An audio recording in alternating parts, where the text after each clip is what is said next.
are reaching decisions to bolster our deterrence and defense and step up our support for Ukraine. The mutiny by Wagner mercenaries at the weekend is an internal matter for Russia. At the same time, it demonstrates once again that President Putin's illegal war in Ukraine is a big strategic mistake. It has deepened existing divisions and created new tensions in Russia. But we should not underestimate Russia. We must continue to support Ukraine, and we must keep our defenses strong. To send a clear message to Moscow and Minsk that NATO will protect every inch of Allied territory. Since 2014, we have significantly reinforced our presence and readiness, from the Black Sea to the Baltic Sea, including in Estonia. NATO's multinational battle group in Tapa, led by the United Kingdom, helps to deter any aggression. Just last month, Exercise Spring Storm demonstrated our ability to reinforce our presence in Estonia up to brigade size level. Fighter jets and air defenses from allies also help to protect Estonian skies. And allies have agreed a new rotational model for air and missile defense, allowing for swift transition from air policing to air defense. At the summit, we will take the next steps with new regional plans, assigned forces and capabilities, and enhanced exercise program, all backed by over 300,000 troops on high readiness. Support for Ukraine is another top priority for the summit.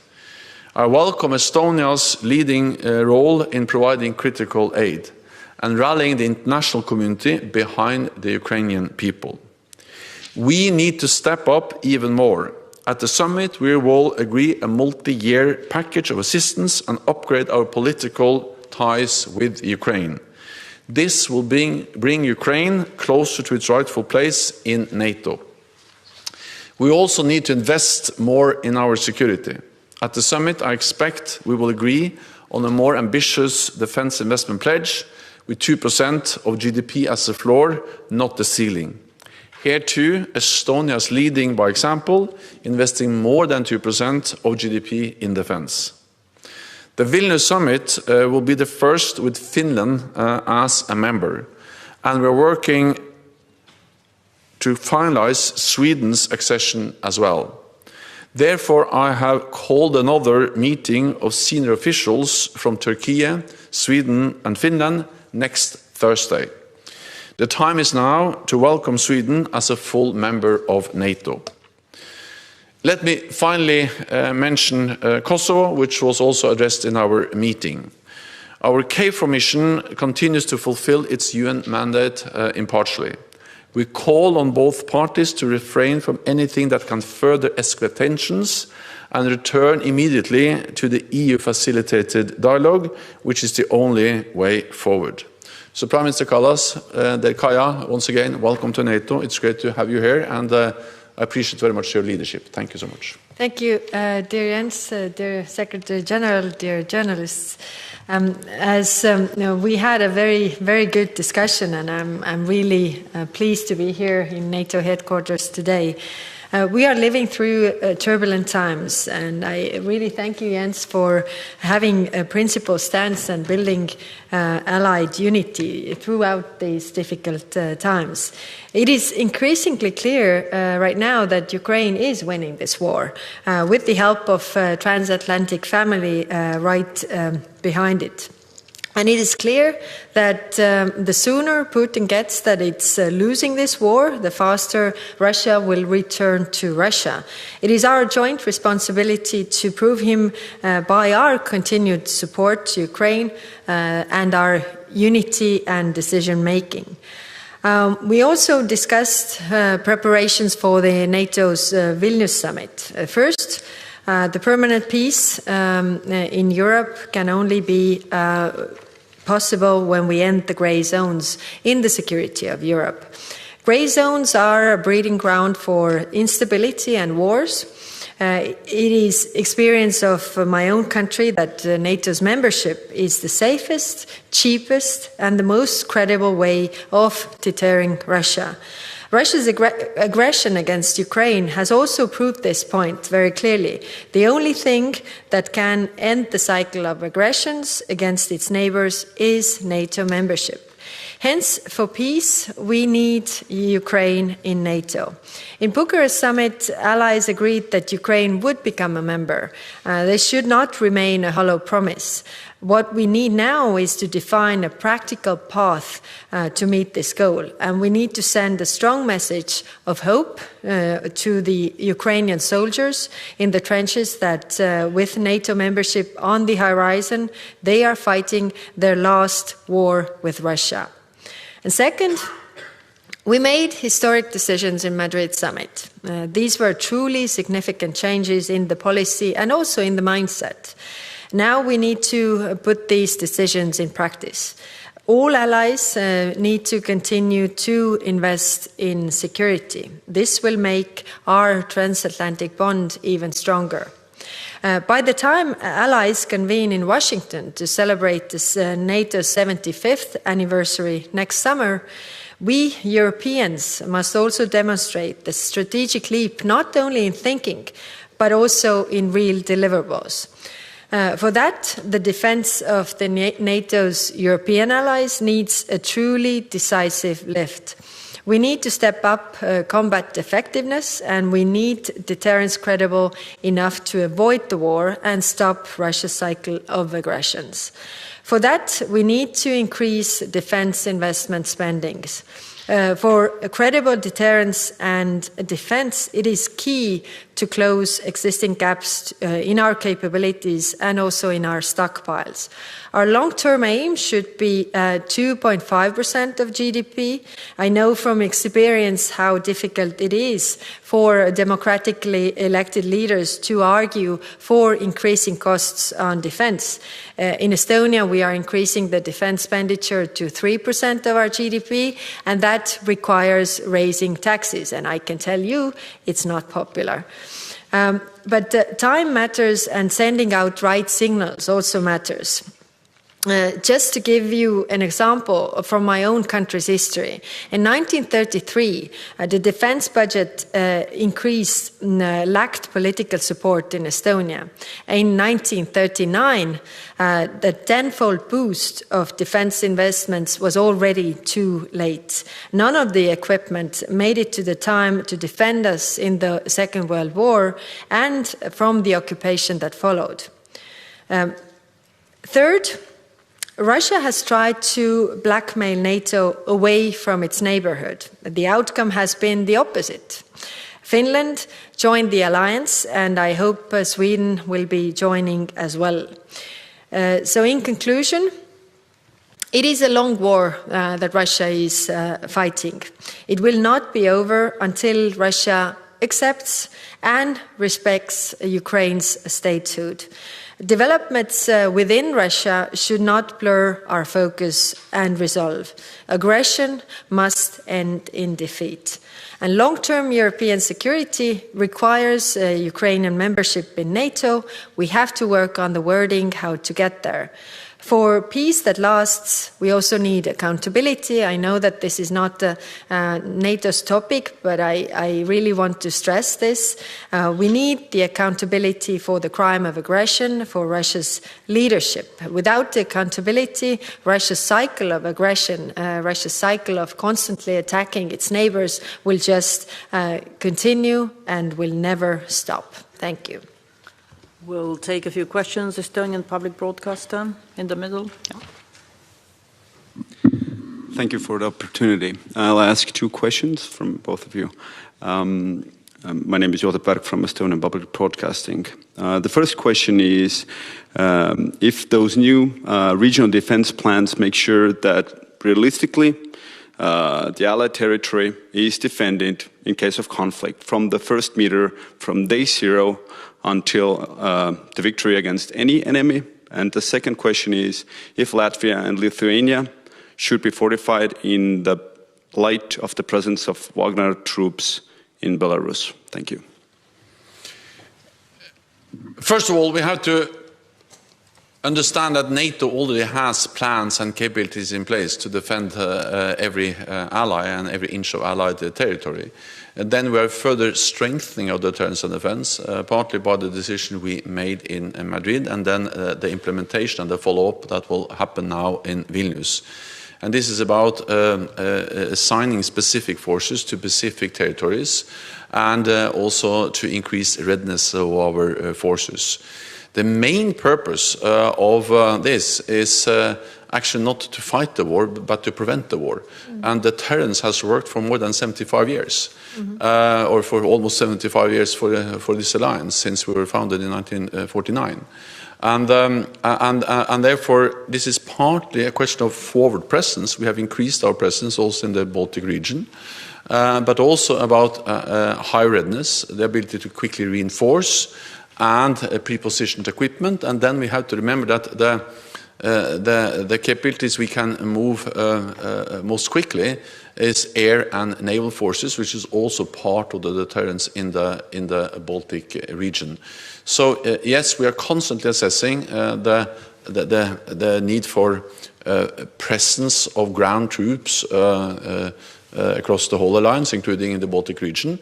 But I think it's extremely important to understand that our ability to defend every inch is also about our ability to reinforce and have a credible deterrence, and that's exactly what NATO is about, and that will be also demonstrated in Vilnius. Then on the Wagner forces, well, I think it's too early to draw any final conclusion. So what kind of consequences that will have? The mutiny, the events we saw are internal Russian matters. Then maybe we are following and monitoring what's going on very closely. We have seen that some of these forces may be deployed to Belarus. But again, I think it's too early to draw any final conclusions. The most important thing is that we are sending a very clear message to any potential adversary, including Moscow and Minsk, that we are there to protect and defend every inch of Allied territory against any threat. So we have increased our presence. We will further strengthen our deterrence and defense at the Vilnius summit, and then we'll continue to monitor exactly what happens with the Wagner forces. Mm-hmm. As it was addressed for me as well, the defense plans, I think they're good. We also need to make work in practice, and that is what we are doing.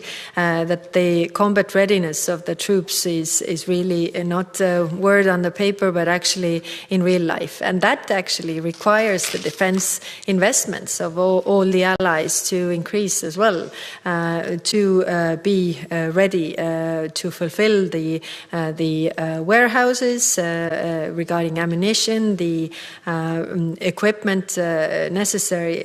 But I'm also I agree what was said, that alliance is ready to defend every inch of its territory. What comes to Belarus, we have considered Belarus as a co-aggressor in this war. So nothing has changed in this regard. We know that Belarus, as Russia, is unpredictable and it's dangerous, and this hasn't changed. So clearly our stance, our forward defense stance hasn't changed in this regard as well. I think we are also ready for any development. Delphi, I guess he's first. Thank you. Hello, Herman Gelomis from Delphi in Estonia. Question to both of you about the pathway to membership for Ukraine. I've been speaking to some officials, and it seems that rather than getting a pathway to membership in Vilnius, Ukraine will get a promise of a pathway, and that this will be decided upon later in Washington. So what is the most positive scenario that is realistic for Ukraine in Vilnius, and what would an actual pathway look like? Well, so first of all, I think it's too early to pre-announce the outcome of the Vilnius summit. There are ongoing consultations, as there always will be when we have important decisions to make. But I'm absolutely confident that at the Vilnius summit, allies will find common ground also on how to address Ukraine's membership aspirations. And we have to remember that allies actually agree on many important messages and positions regarding Ukraine and membership of NATO. We all agree that NATO's door is open. We have demonstrated that recently by inviting Finland and Sweden. We all agree that Ukraine will become a member of this alliance, and we all agree that it's for the NATO allies and Ukraine to decide when the time is right to invite Ukraine to be a member of the alliance. But perhaps the most important thing we agree on is that the most urgent task now is to ensure that Ukraine prevails as a sovereign, independent nation in Europe. Because if President Putin wins this war, then there is no more membership issue to be discussed at all. So the main focus should be how to ensure that Ukraine prevails, and that's the precondition for any meaningful discussion about further membership. Let me add one more thing. We are going to strengthen our practical support, which will bring Ukraine closer to NATO, a multi-year program for making Ukraine fully interoperable with NATO forces is an important step, and we're also discussing how to further strengthen the political ties, including by potentially agreeing a NATO-Ukraine Council. Mm-hmm. Yes, I have not much to add. We have to work on the wording so that everybody is on board, and the worries that some allies have regarding further steps, and also the hope that we should give to Ukrainians, as I'm really confident that any gray zone in Europe is a source of conflict and war, and actually the only security guarantee that really works is NATO, and I can tell this by my own country's history. The reason we are not living through some really dark times right now is because we are in NATO, and that is important. And that is also important for the prosperity of European continent, because if you don't have wars, you have investments, you have economic security. So it is in our interest that we find this pathway. But the wording is still being working out, and don't want to somehow spoil the surprise of the Vilnius summit. Last but not least, Deutsche Welle. Javelle, thank you. I wanted to drill down on my colleague's question on military mobility. Prime Minister Kallas, you said famously almost exactly a year ago that you feared the Baltic states could be overrun and that it would take NATO 180 days to kick out whoever's forces who might be overrunning you. Are you convinced that military mobility has moved forward now? Not just that you have stockpiles somewhere else, but that you could get them to a crisis spot fast enough. Those are part of the regional plans. And Secretary General Stoltenberg, are you disappointed that at the budgeting that the EU has given this project, it was slashed to practically nothing? It was going to be a big flagship cooperation project for NATO and the EU. And do you think you could get the forces there fast enough? Has Turkey agreed to these regional plans now so that mobility, thank you, my colleagues are nodding, so we all want these answers.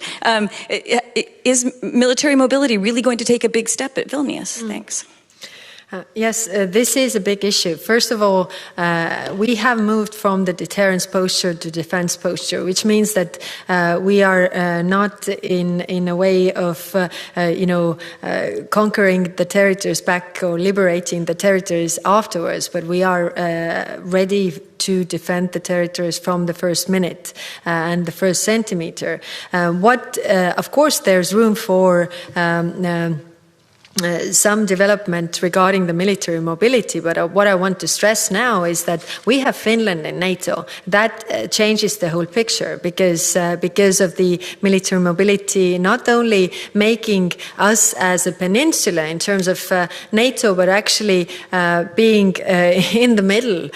So the help could come from different ways. So I'm pretty sure that we have moved from the situation where we were a year ago by the good decisions that we made in Madrid and also the execution of those plans, and now going further with those plans as well. So of course there is room for development. We have to do more, but it is still much better, the situation.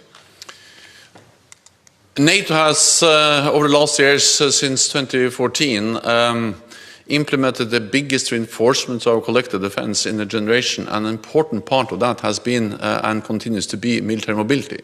Because to be able to reinforce quickly is a critical part of the way we are providing deterrence and the way we can reinforce and deter any aggression against any NATO ally. So what has happened over the last years is really a significant also improvement of military mobility. There has been huge investments in infrastructure, in military transport and logistic capacity, more pre-positioned supplies and equipment. And also, of course, we are working very closely with the European Union. I will meet actually the European Union. I will be in the European Council tomorrow together with Kaja and all the other EU leaders. And military mobility has been part of this cooperation. But this is not only dependent on the budgets of the European Union. This is very much financed by the national budgets for investments in military capabilities to ensure mobility, but also in civilian infrastructure, which is important to ensure military mobility. Then this is something we not only do in words, but also in deeds. We have the battle groups. We are actually now exercising the ability to scale them quickly up to brigade size levels. I returned from Estonia this week, where we had a big exercise demonstrating exactly that. We had earlier exercise in Estonia to scale up the British battle group. And an important part of that is to exercise and demonstrate military mobility to get these forces quickly in to the territories, the countries we want them to be. Then I totally agree with Prime Minister Kallas that the fact that Finland is now a full-fledged member of the alliance also changes the whole security geography in the Baltic Sea region. Because if you look at the map, that has profound consequences for our ability to reinforce, move forces quickly into the Baltic region. And soon Sweden also will be a member. That will further strengthen our ability and make it easier to move and to reinforce forces if needed. We'll continue to work with the European Union, but again, the main task of NATO is not to liberate land. The main task of NATO is to prevent any attack on any NATO ally. And this is deterrence, and it has worked for almost 75 years. We were able to deter aggression against West Berlin. We didn't have any forces in West Berlin in the middle of East Germany, but deterrence was credible. I'm coming from a country, Norway. The northern part of Norway didn't have any NATO troops at all, but the border with Russia, deterrence worked. So this is partly about forward presence, but it's also about exercising, demonstrating the ability to reinforce in a credible way to prevent any attack at all. Mm-hmm. Thank you very much. We will agree the regional plans, I'm absolutely certain. Thank you very much. This concludes this press conference.